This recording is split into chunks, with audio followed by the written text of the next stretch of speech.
So question is, people, there's a lot of mind frick and frustration happening.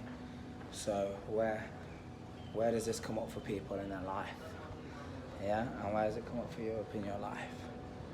You know, are you finding property deals, or is it getting stressful?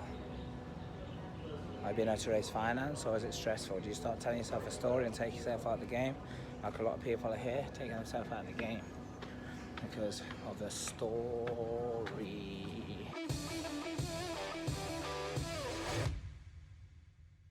It's good to practice getting yourself in high pressure situations. You know, sun, hot, humid, flies everywhere, bites on everybody. We're doing some military stuff, like concrete floors. There's like spiders and ants running all over the place.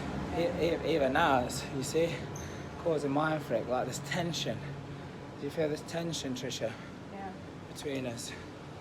Yeah. Why? Because of a heated situation, right? Tests you physically, mentally, emotionally, and spiritually. Yeah, so this is good. In a way, it's good because it's practice.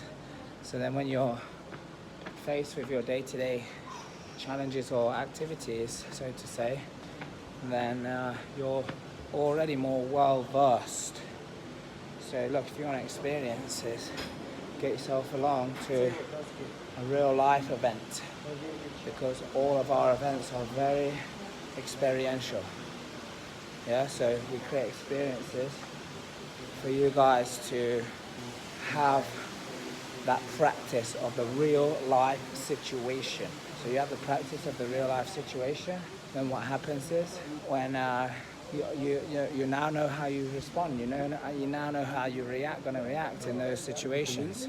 You are already one step ahead of everyone else, because look, when you make a mistake in a controlled environment, or when you realize that, hey, you react a certain way in a safe environment, you can correct yourself and it's okay, and you can stomach that. The problem is, a lot of people can't stomach the fact when they make a mistake in real life.